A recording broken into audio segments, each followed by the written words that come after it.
France is the most popular tourist destination in the whole world, and of course you cannot miss Paris when you travel to this beautiful country. The Eiffel Tower and the Louvre are just a few reasons for a visit. In today's video we will share all of our favorite activities and the best places to get postcard views. Hey guys, I'm Julia. I'm Sven and this guy is Felix. And together we love to explore the world and share our best tips with you. Let's start again with the basic facts and let's get that straight out of the way. So Paris is the capital of France, as you might know, and its city center has around 2 million inhabitants, but if you count the broader Paris region, it even has more than 12 million inhabitants, which makes it the largest city in the whole EU. It's popular for its unique and beautiful architecture, and many people consider it the city of love. I'm sure you heard about that.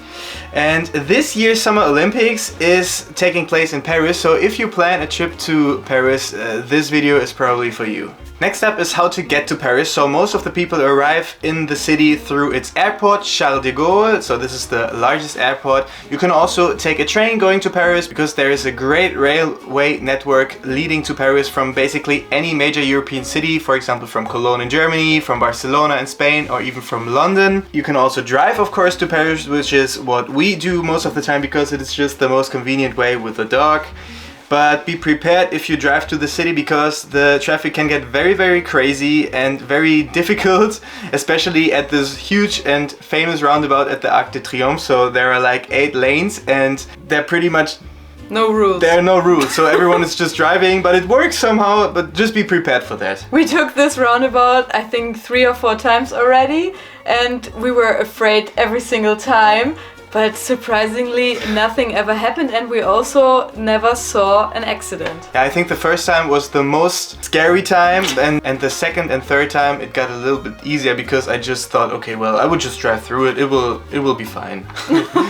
Felix decided it's time to take a nap, but now we will talk about the most interesting part of this video, which will be what to do in Paris. Of course you have to see the Eiffel Tower, the most iconic landmark in whole Paris, and there is a sparkling show at every full hour after sunset for 5 minutes. It's so unique and beautiful, you just cannot miss it. You just can go there and can see it from different perspectives. It stops at 1 AM in the morning. The best places to see it and the best places overall to get the best view of the Eiffel Tower are at Trocadero. This is a big viewing platform. It tends to get very crowded there, but it has the most beautiful view.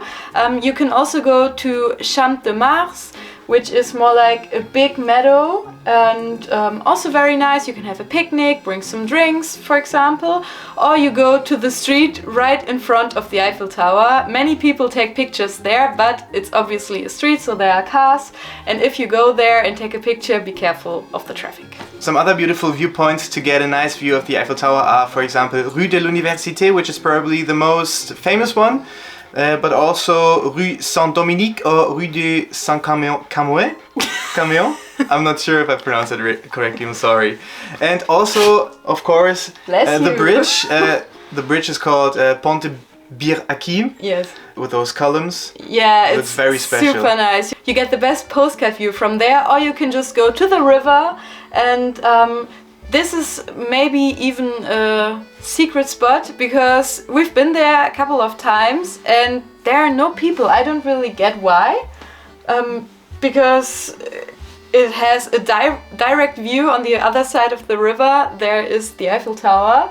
And if you're standing in front of the river, there's obviously no one behind you, which is great for pictures. Another very special activity or place to see the Eiffel Tower from is from a Parisian rooftop.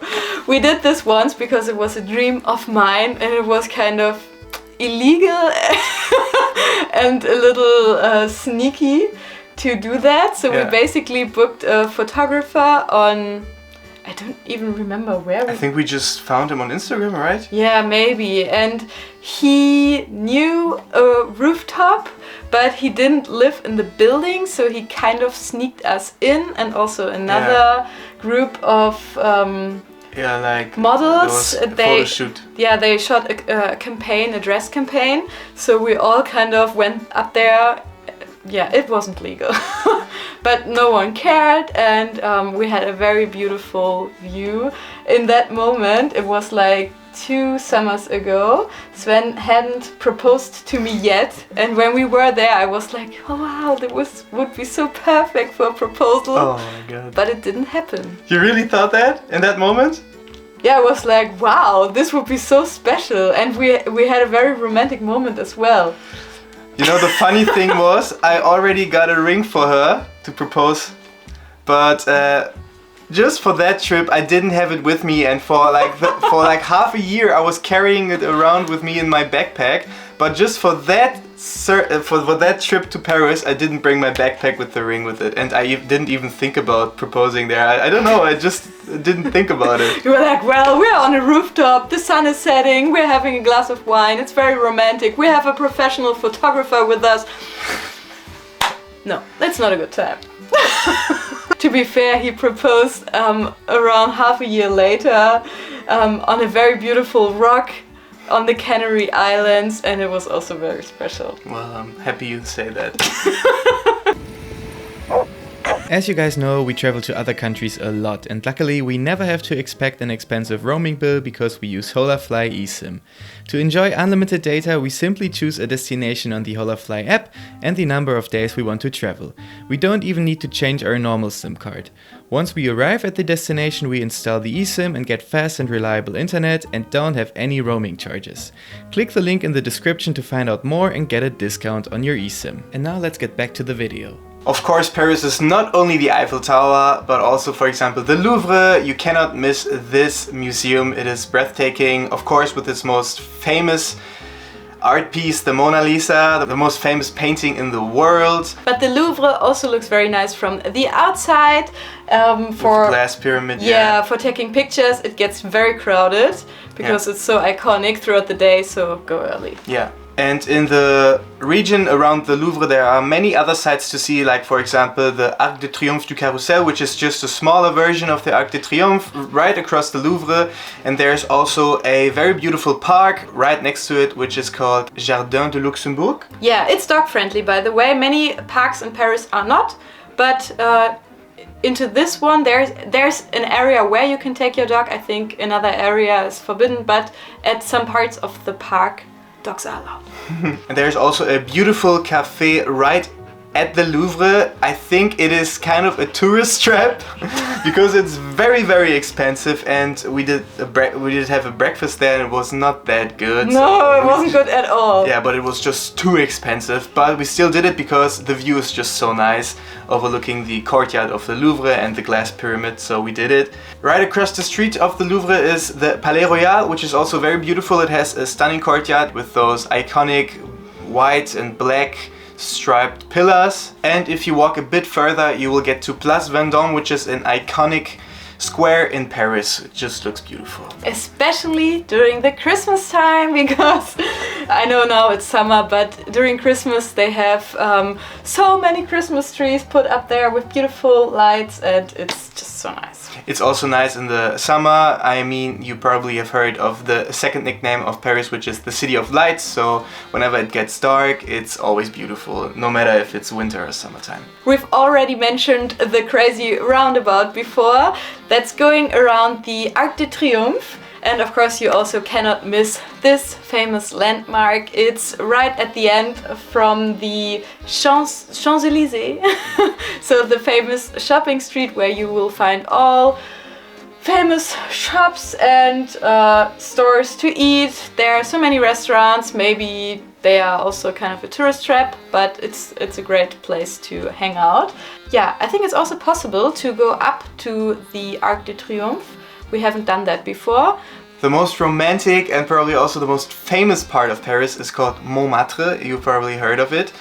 It's very, very special for Paris because there are so many small, narrow streets, and it is kind of like in a different world. So everything is just smaller and quieter. I mean, of course, there are also so many tourists there, but it is no comparison to the Champs-Élysées, for example, which is just huge, all those grand boulevards and cars, huge squares and stuff like that. You will not find that in Montmartre. It looks more like a painting. Yeah, it looks very beautiful. It's famous for its many, many artists who live there. There are some very popular cafes as well. Yeah, like for example, La Maison Ronce, right? It's a cafe. And the Instagram spot, like a pink cafe. Yeah, or for example, Le Refuge or Le Consulat. And of course, its most famous landmark, Sacré-Cœur, so this beautiful church overlooking the whole area, the Montmartre. Yeah, if you go there for sunset, you will find like millions of people. Because it's located on a hill, and from there you have an amazing view and you can watch the sun set over the city. Yeah. It's nice. Other places you shouldn't miss are Notre Dame. We've been there before the huge fire. I don't know how it looks right now. I don't know either. I think it's fine. It's reconstructed. I think there is still construction going on, but you can see it from outside.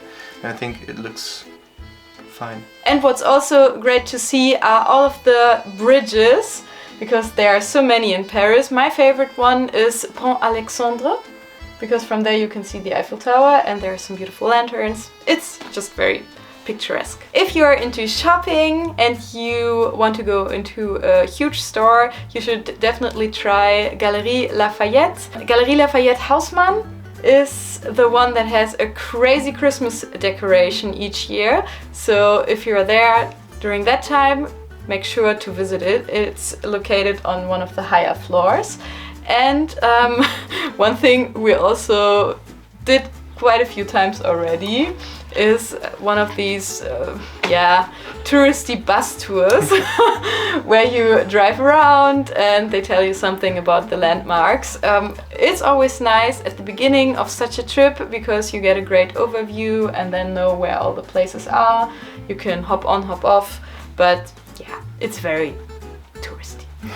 For restaurants and cafes, the French food is always good, so you cannot make anything wrong with it. So just go to any restaurants. But our favorite ones were probably located in the Montmartre area, and they also have those iconic and beautiful floral cafes, which just look stunning from the outside. And one thing we really loved, because we often visited during summer, was that it feels like that the whole city is sitting outside, having some wine. People come there after work, meet their friends, colleagues, and just enjoy their day. It's such a nice feeling to walk around. Yeah, the city is very alive. You can feel it on every corner. It's very, very special. Yeah. Quickly, some fun facts about French food. The French eat around 30,000 tons of snails per year. Escargot, we also tried it. It was okay. He did, I didn't. I mean, it just tasted like garlic and some herbs because it was it was served with garlic and herbs.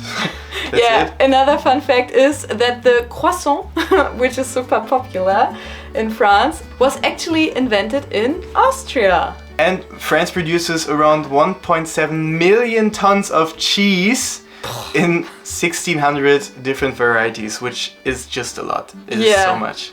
Next up, my favorite part, where to stay. Because if you've been following us for a while, you know that I'm obsessed with beautiful hotels with an iconic view. So last time in December, when we were in the city, we stayed at some amazing places. First one was Le Métropolitain, which is a 5-star hotel. The stuff is not nice and the price is also too expensive, but they have this iconic round window looking at the Eiffel Tower. They also have some other suites where you can see it. It's beautiful. Another hotel with an amazing view is Hotel Splendide Étoile. It's facing the Arc de Triomphe. And the staff was super nice. They allow dogs, the other one as well. So whenever we recommend hotels here, they are always dog friendly, obviously, because this guy is always joining. And it's a must-do hotel, must-visit hotel. Of course, try to get a room with the view of the Arc de Triomphe, because you can also be located in one of the lower grounds where you cannot see the Arc de Triomphe. Yes, and this time we also stayed in an Airbnb looking at Sacré-Cœur, which was also very special. Hey mister, we're not done yet. There are a few different options. We will link the one we visited down below. The Airbnb was okay, I would say, but it only had like a couch to sleep on, which was... Yeah, it was just one room. Yeah, not our preferred sleeping option for like 300 euros. You can sleep on the couch. But of course it's because of the view. If you're not willing to spend so much money, we can also recommend a cheaper hotel with an Eiffel Tower view. It's called Hotel Passy Eiffel. If you don't have a dog and if you don't care about the money, you should stay at Hotel Plaza Athénée. Yeah, I think this is the best view you can get in whole Paris. Probably also the most expensive one. Let's talk about the best time to go to Paris, so when to go. Paris is always crowded, there are always so many people, but if you want to avoid the huge crowds of people, of course, make sure to visit the famous landmarks early in the morning. It is really worth it. The sunrise always is also very beautiful, you get the best lights for the photos and stuff like that. And another thing we've noticed is that during the summertime the city gets a bit less crowded because the locals, so the Parisians themselves, they leave the city to go on vacations, like to the south of France or like to the mountains and stuff like that. So in July, basically. In July, yeah. So it gets a little bit less crowded, but if you go to the Eiffel Tower, the locals will not go there anyway, so you won't notice any difference actually. Yeah. Felix, for the last part, of course, you cannot miss. Yeah, it's about doggos, so you have to come back. So last but not least, is Paris dog friendly? And we have to say, so it depends.